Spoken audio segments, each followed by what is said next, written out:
Hey folks, this is Lauren, aka the Poetic Engineer. Haha. So, I have been thinking about starting my own podcast for a while now. And I have just been avoiding it, neglecting it, scared of it, whatever you want to call it.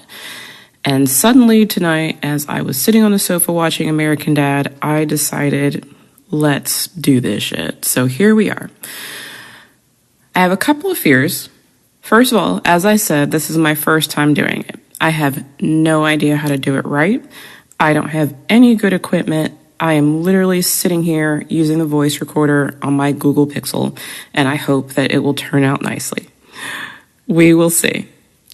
Secondly, anytime I've ever recorded something, people always end up telling me that I have this very soft, sensual, soothing voice. And so I'm kind of worried that if I'm recording a podcast, it'll just put people to sleep, even if I'm talking about something pretty important.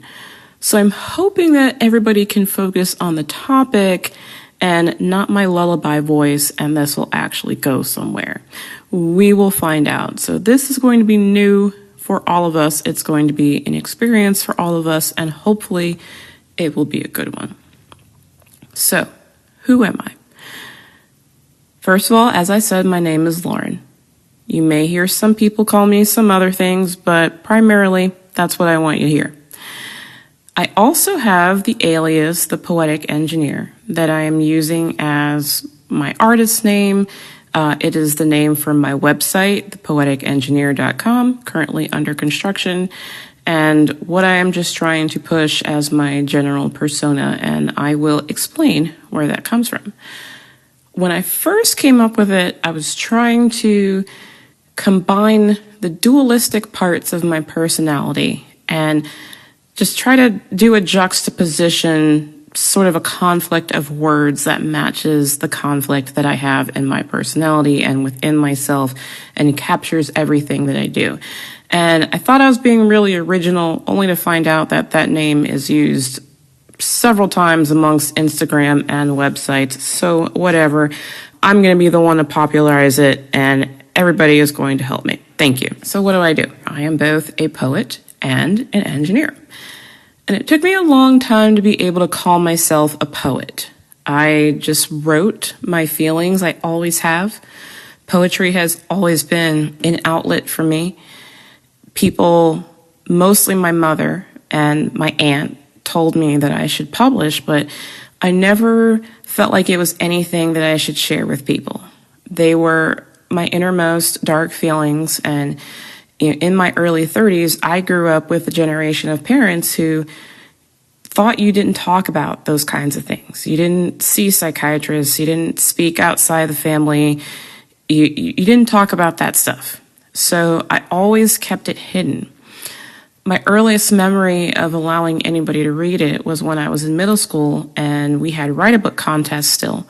And I submitted a series of poems for which me and my friend Sharon at the time tied for first place for our poetry collections. 8th grade, Kettering Middle School. And I don't think after that I showed anybody anything until high school, when I was working for the literary magazine as an extracurricular activity, and my friend and classmate Imhotep and I were working to revive it. And I had put something out, and it was anonymous, and people blasted it. And so I stopped sharing it with people, even though I later won a local contest for it. And I just started keeping it to myself again.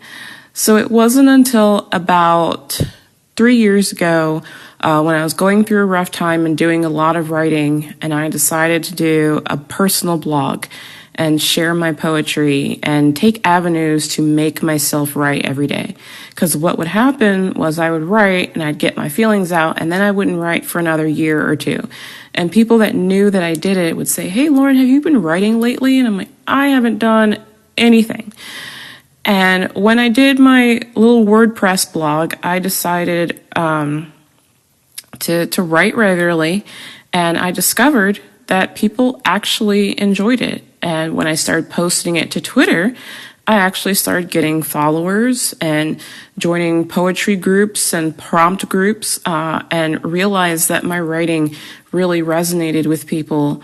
And it is often seen as raw and passionate. And I am told that I say the things that people don't say, the things that we're all feeling that we don't let out, the things that we need to get out. And I have a couple of fans all over the world. Very few they might be, but fans they are.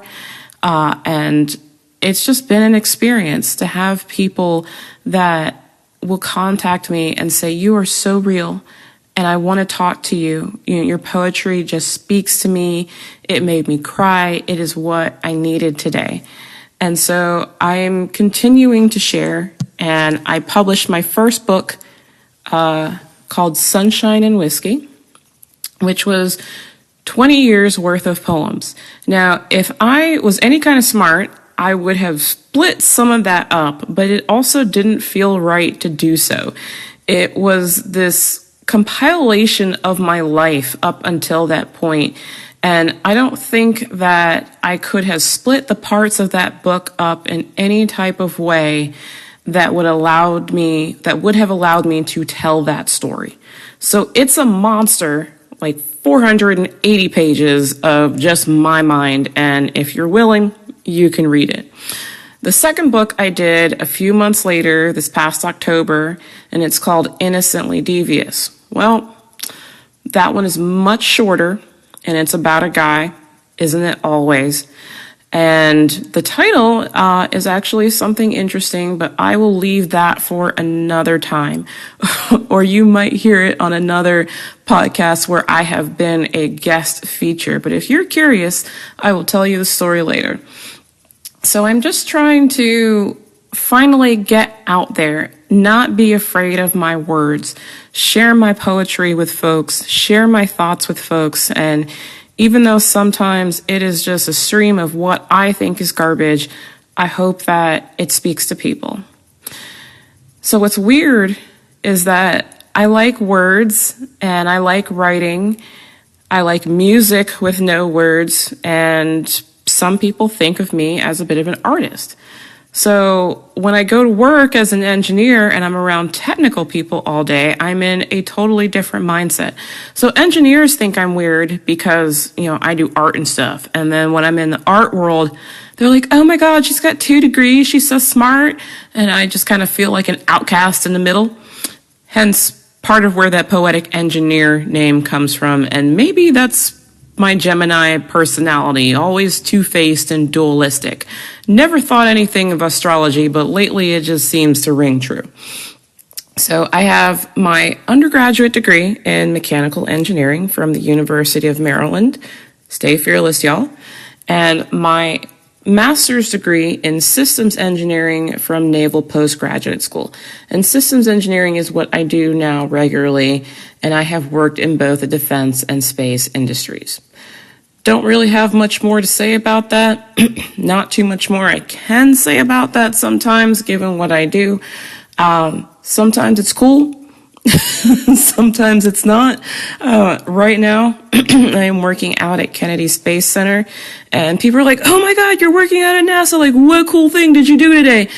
And I'm like, well, I'm in my home, in my office, teleworking. I didn't see anything cool today. I've been on the computer and in lots of phone calls and lots of meetings and systems engineering things. And you know what? It's kind of more of the same.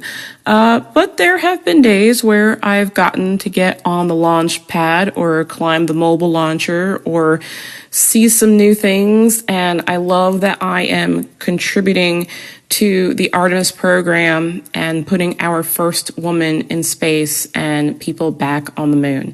And that is an accomplishment that I think that I can cherish for a very long time. So those are my 2 main sides. Those are my 2 main activities. What else do I do? Well, there's also the planner part of me. And that probably comes from the eccentric, overly detailed OCD part of my mind. Out of the 4 of us in my family, if you came in the house, I was the only one that had everything organized. Not necessarily that everybody was dirty, that's not the case, but I was clean, I was moving things around. I love throwing things away. I don't like clutter, I don't like mess, I like a plan. I like a plan. I'm that weird INFJ type, and everything needs to have a reason for being. So I used to enjoy just planning different things. And when I was in school, I thought about being a wedding planner, but I kind of put it out of my head. Then I thought about being an English major, but decided that I wanted to live and have money and not be a starving artist. So I went the engineering route. But I always helped my friends do little details for their weddings, plan for their events. And eventually, when I moved from Florida to North Carolina, after having left North Carolina for the first time, I was back and forth trying to figure out my life. I decided that I was going to do some things to learn about myself and get into myself. So one of the things that I did, going back to the poetry, was start volunteering at the Craven Arts Council and Gallery. That is where I did my first poetry reading. And I became a docent there and eventually became part of the board of directors and got to meet a lot of great artists, get involved in the community, and have a great relationship with the mayor of the town. I think he was a little in love with me. It was kind of amusing. He's a sweet man, but it didn't work out. The second thing I did was randomly find a wedding planner, send her an email and say, hey, can you train me? So that is how I met Pam Duvall.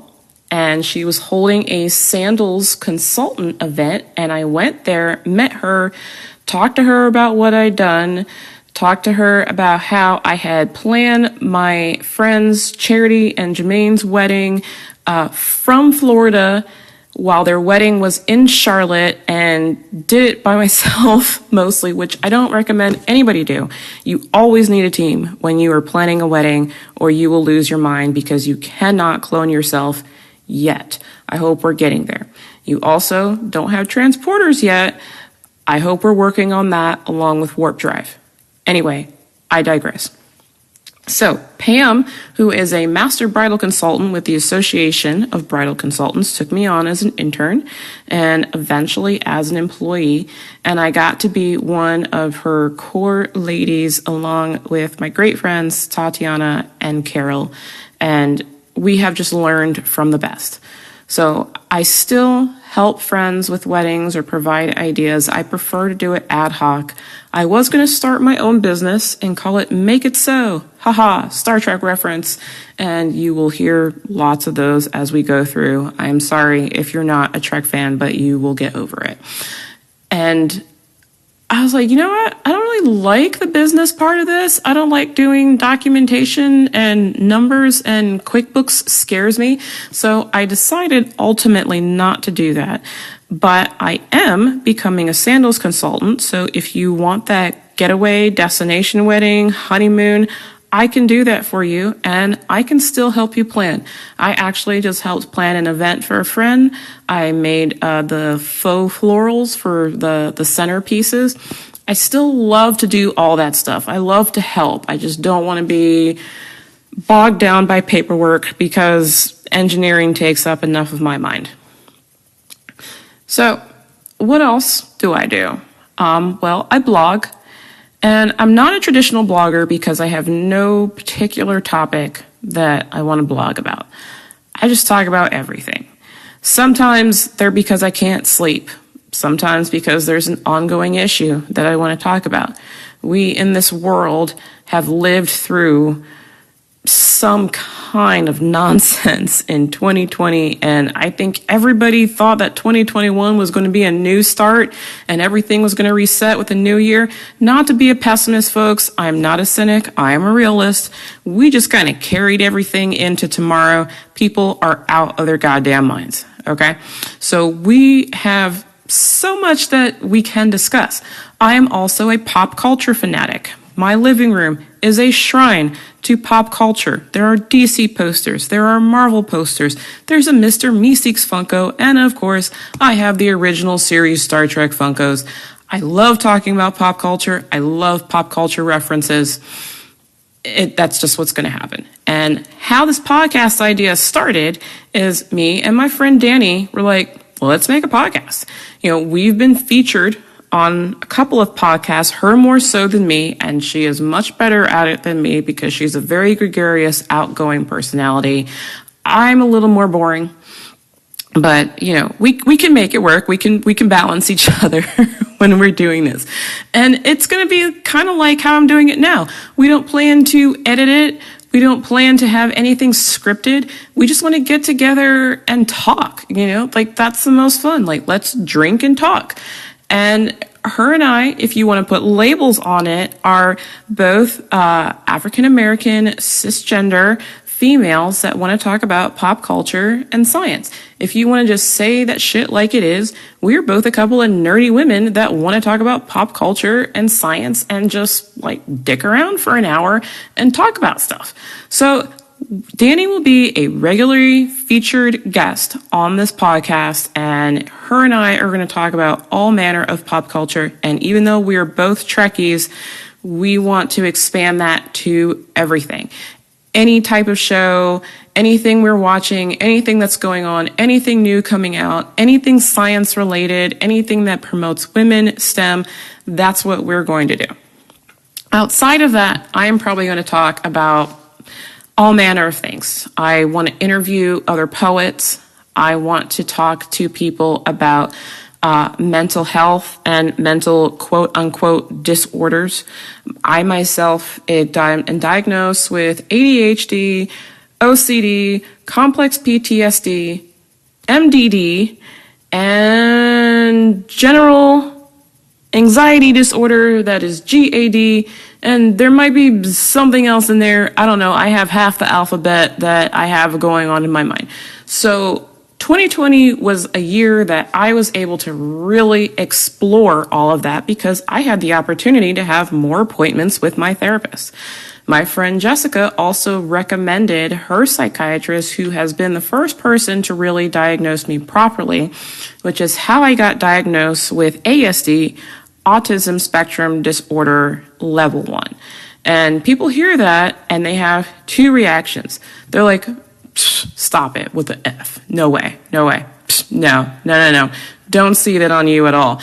And then other people are like, yeah, that makes sense. You're kind of eccentric and quirky and you're really intelligent, but yeah, I could kind of tell that was going on. So this has been kind of an experience for me. I had a meltdown for one day. But other than that, I've just been trying to embrace it, along with finally embracing and loving myself and my personality and just letting that authentic self be out everywhere. It is hard because I have spent my life accommodating everything around me and attempting to fit in whatever box people have put me in. Now, one of my bestest friends and mentors, Mark, has said, I'm somebody that has known you for a long time. Most people fit in a box. Having known you, I know that you don't fit in any type of box. And the only person that couldn't embrace that was me. And not to say that it's because of these quote unquote disorders, because honestly, sometimes I think these things make us more awesome than people are letting on, that we just think a little differently, and it actually makes us kind of cool. And I want to have a podcast dedicated to that. But again, a topic for another time. We will have lots to talk about. So I want to talk about deep topics like that. I also want to just talk about movie reviews. I want to talk about shows. I want to talk about things that I'm doing. I live in Orlando. I want to talk about what's going on in Central Florida. So this podcast will ultimately be just me. And sometimes it may have a topic. It might be the newest episode of Discovery. It might be an old episode of Trek. It might be me doing fan films out at the studio in Kingsland, Georgia. Yes, I do fan films. I'm kind of an actress. I got some IMDb credits. Holla at your girl. Or it might be just my late night stream of consciousness like I'm doing right now. What else is there? Well, I'm a bit of a traveler, but I don't like to take pictures of myself while I'm traveling. So we have Zippy, my traveling turtle. And if you go on my website when it's launched, you'll see so many cute pictures of him. So how did that start? Well, I went to the UK and to Ireland in 2017 with my friend from high school, Claire. And I didn't want to take any pictures of myself, but I loved Southern Ireland. I loved Scotland. I loved the untainted landscape, the greenery. Loved the whiskey distillery tour. That was my favorite part of the trip. I loved being in Bath, and I had to take pictures of all of that, right? But I didn't want to be in them. So I put Zippy in the scenery and I take pictures of him. Well, people lost their minds over that shit. They loved it. So then come to find out when I'm home one day in Maryland and my mom says, you know, Serena Williams did this thing with her daughter's doll baby and it went viral because there are pictures of the doll baby all over the place. And I said to myself, Summer already does that with Zippy. Summer is my nickname. It is a family nickname. If I meet you, don't call me that because I might punch you in the throat. Anyway, I was like, all right, well, people like Zippy so much. So I created a Facebook page for him, which is eventually now going to merge into my Poetic Engineer Facebook page. And he has his own Instagram at where_is_Zippy. And Zippy has been many places, the places I just mentioned. He's been all over the country. He has been to Finland. He has been to Switzerland. He loves taking pictures in the scenery and with people at restaurants and with airline stewardesses. And he is a little bit of an alcoholic, so he usually has pictures with a drink. And when he's not doing that, he stays in the car with mom. He goes everywhere with mom, and he just loves traveling. So you will see lots of pictures of him as we go through everything. And so all of that is just me hanging out, me doing what I do, me using my skills, hopefully trying to make everyone's day a little better. And that is what prompted me to do this podcast today, because I, like everybody else, or maybe not everybody else, but some of us that actually take the time to do some self-reflection are just figuring out where we are in the world and what our purpose is. I am 34 years old. I will be 35 in a couple of months, and I find that terrifying. And we all have a plan for life when we're young. I thought I would be married, have a couple of kids, be living in North Carolina forever, and I'm actually living in Florida in the heat where I never thought I would live, but I like warm weather, doing engineering, single and childless, and there are no prospects on the horizon. And because online dating is a nightmare, I think it's going to stay that way. And right now, I'm just kind of doing me and looking at going into a bohemian lifestyle. Just going to be me alone in a little studio place, rent out my house, live at the beach, and just do what I do. And 2020, again, afforded us a lot of time to reflect and to see other people. And not only have I gotten to know myself, but a lot of folks showed their assholes in a way that we didn't really expect. And people that you thought were great turned out to be shit. And people in general have just kind of gone crazy. And I don't know how to describe the world that we live in or any hope that we have for humanity. And often I find myself in this existentialist mindset, or sometimes on the bad days, really deep into nihilism. And I went to Toyota today to get my car serviced. And I ended up talking about this with my Toyota advisor. He's just like, there's no hope for us. Like, the only thing for humanity right now is annihilation. And all I could do was laugh. And he's like, I'm serious. I'm like, I know you are, but I don't have any other response to that.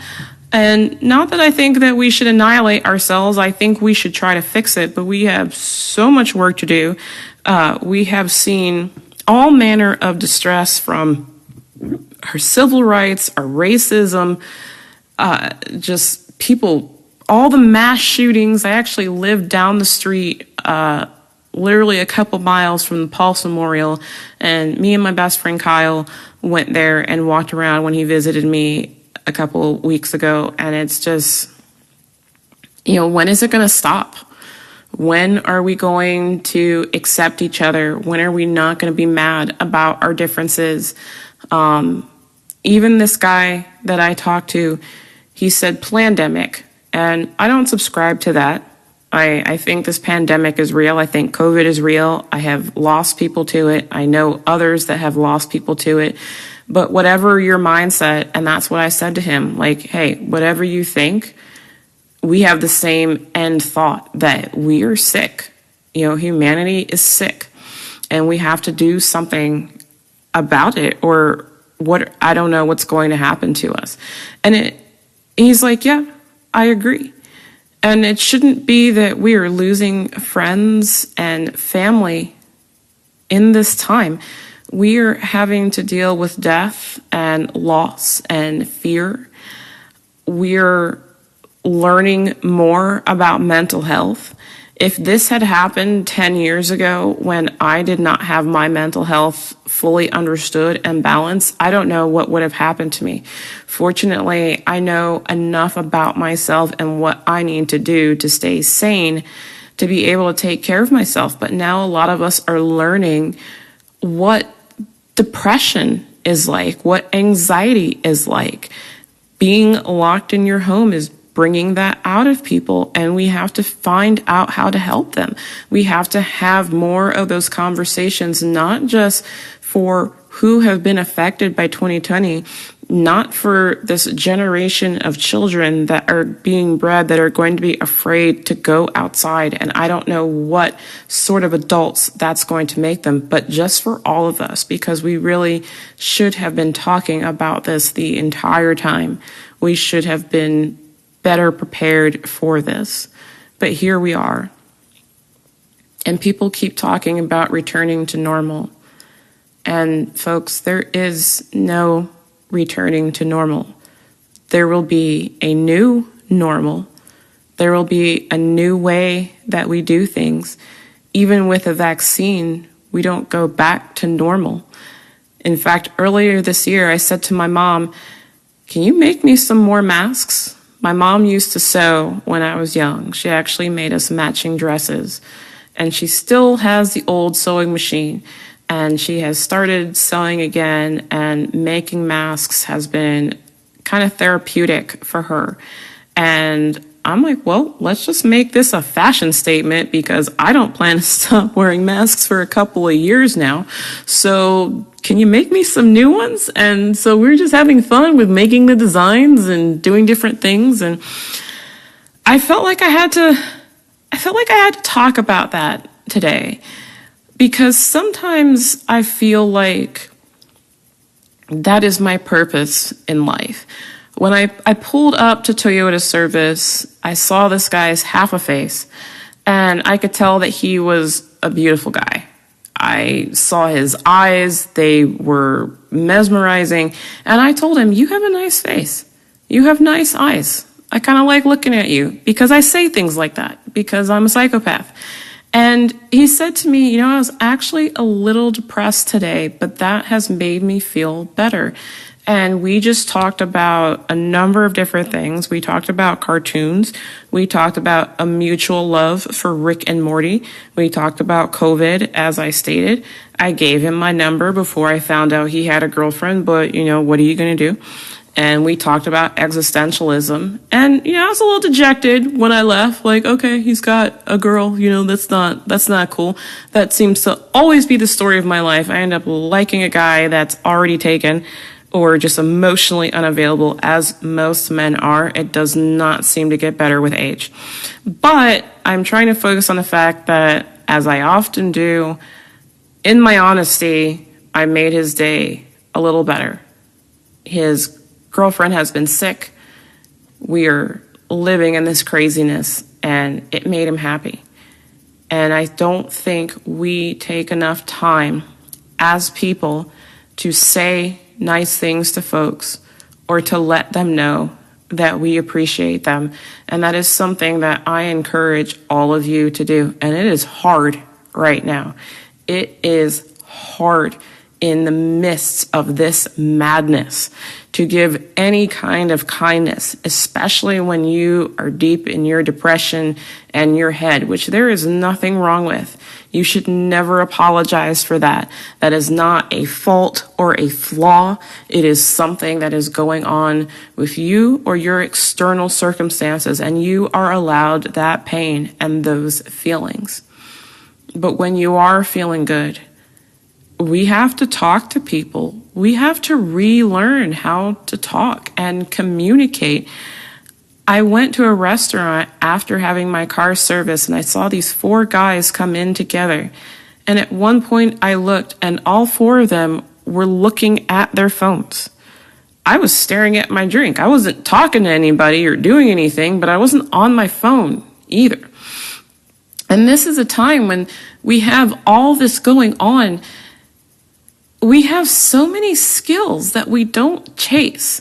I have been able to do all these things that I have talked to you about, and I've just sat by quietly, not doing any of it out of fear or introversion, which I'll also get more into at some point, or, whatever it is. And I am trying to let that person out, and I want to see more of us let our real selves out, not the person that we conjure by word in a profile that we swipe on, or the person that we want everybody to see in a random bathroom mirror selfie or outside holding a fish. Which, guys, stop doing that, please.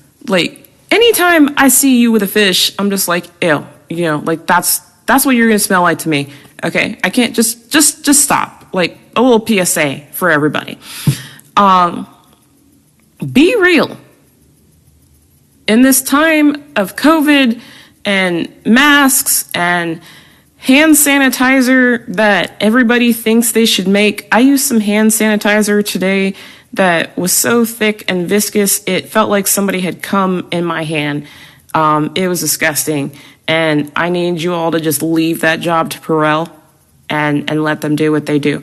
But be real. Be your authentic self. And that is what this podcast is going to be about. It is going to be about real shit, real topics, and the real me that I have been hiding from everyone and that I am finally letting out.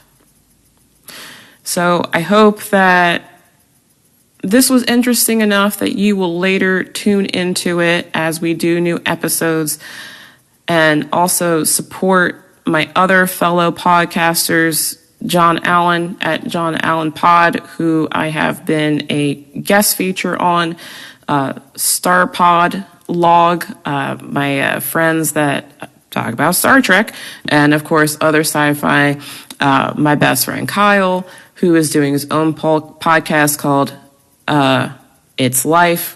And he talks about me sometimes, and he does his own music, talks a lot about activism and racism and world issues. And he's also producing another podcast by some of our other college buddies called Racisms. So I hope that you will visit my website, thepoeticengineer.com. I can't remember my own website right now. It's too late at night. It is currently under construction, but it will have these podcasts, my blog, and just a look into all the other shenanigans that I have going on right now. And I hope to talk to you soon. If you ever want to be on a podcast with me and my ADD brain, just let me know. And I look forward to talking with you. And I look forward to the next podcast where Danny and I will probably delve into our love of Star Trek. So have a good night and make it so.